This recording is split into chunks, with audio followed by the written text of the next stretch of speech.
just no peace. Thunder rumbles, rock the ground. Powder burns, the bullets pound. Curses angry start a fight. Riders raging in the night. Fires are raging, homes are burned. Hopes are crushed, the saints are spurned. It's America, we should be free, but the people run. They've got to flee to a new land under western skies, to a new land in the mountains high, to a new land, to a new land. Homes are sold, the mountains are sure. We will slice that prairie floor. Wagon wheels with our handcart wheels. We know how it feels. Tripping along with Company B, morning crossed o'er the Mississippi. Well, the river is tame in the winter time. Sugar Creek Camp is down the line. February in 46, well, we let Nauvoo in an awful fix. Sugar Creek tickle, Sugar Creek tickle. Grab your gal and stamp your feet. This bounce and dance just can't repeat. Hold your honey, then spin her around. Laugh and sing, make a happy sound. Times were bitter, we felt the cold. West keeps calling, but the winter is old. And the storms were raw in April and May, kept us huddled up another day. Tears were flowing, then Brigham said, that's the Sugar Creek tickle and you're out of bed. Sugar Creek tickle, Sugar Creek tickle. Grab your gal and stamp your feet. This bounce and dance just can't be beat. Hold your honey, then spin her around. Laugh and sing, make a happy sound. Cattle start pulling in the early light. To make 12 miles is a mighty fight. Council Bluffs on the Missouri is temporary quarters for you and me. We'll fire up the kettle and we'll lift our heels. So that's the Sugar Creek tickle, oh, you know how it feels.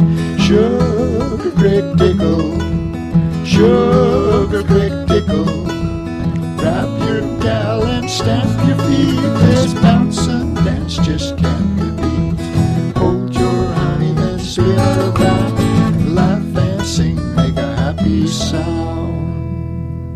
My family and I came from England to New York. We then went by rail to Iowa, where other saints were gathering to form a handcart company. I was 15 years old and the middle daughter of the family. We were assigned to travel with the Martin Handcart Company as a supply wagon. Great lumps of ice were floating down the river. It was bitter cold. The next morning there were 14 dead. We went back to the camp and had our prayers and sang, Come, come, ye saints, no toil nor labor fear. I wondered what made my mother cry that night. The next morning, my little sister was born. It was the 23rd of September. We named her Edith. She lived 6 weeks and died. She was buried at the last crossing of the Sweetwater. One time I became lost in the snow. My feet and legs were frozen. The men rubbed me with snow. They put my feet in a bucket of water. The pain was terrible. When we arrived at Devil's Gate, it was bitter cold. We left many of our things there. My brother James was as well as he ever was when he went to bed that night. In the morning, he was dead.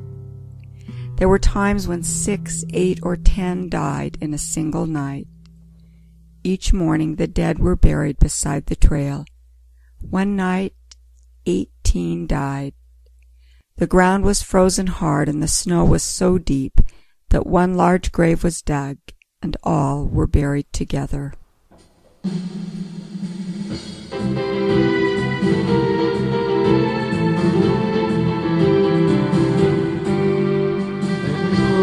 Pushed for the flatlines, we climbed the rocky hill. We floated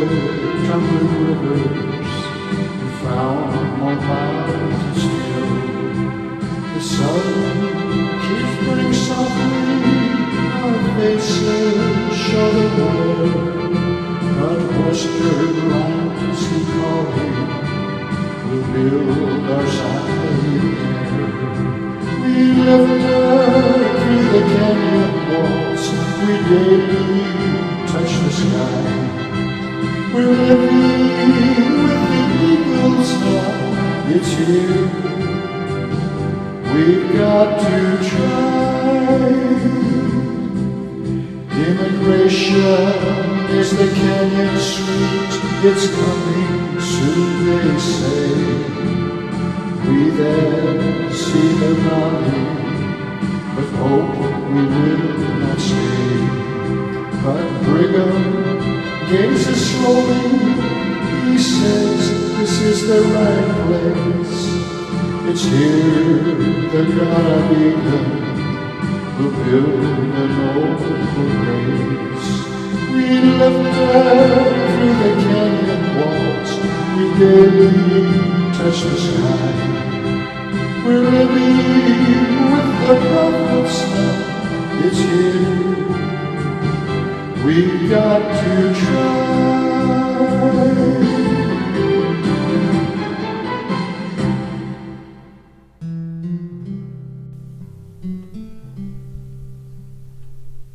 Around the world, some people show improved behaviors as they strive to practice the teachings of Jesus Christ. Such people often inspire us and teach us by example how to live sacred Christian principles. By living the teachings of Jesus Christ, we enrich our lives, and we become a greater person than we otherwise would be. Living Christ's principles can lift, strengthen, and expand our personalities. Collectively, as we live Christ's teachings, the world becomes a safer, happier place. My pioneer grandfathers and grandmothers struggled and made contributions to their various families and communities. Their goals were to build Zion, a community of righteousness, prosperity, and happiness. In the process, my grandparents worshipped Jesus Christ. Emigrating from Scotland to join the saints in Utah, Grandfather William Stewart Brighton and grandmother Catherine Bow built a lodge for travelers in Big Cottonwood Canyon near Salt Lake City, Utah. The area still bears their name, as shown by Brighton High School and Brighton Ski Resort. Another family, the Taylors, followed Jesus Christ. They emigrated from England to Canada and then to the United States. Grandmother Agnes Taylor was a sister to Uncle and President John Taylor. Elizabeth Taylor Rich, daughter of Agnes Taylor and John Rich, married grandfather Charles South. Then Charles and Elizabeth, with the help of their family, helped settle Randolph, Utah. And my Irish grandmother, Jane Margaret Nelson, married grandfather Royal Edwin Tidwell. This family helped settle Smithfield, Utah. Their son, Robert Frank Tidwell, was an LDS bishop in Smithfield.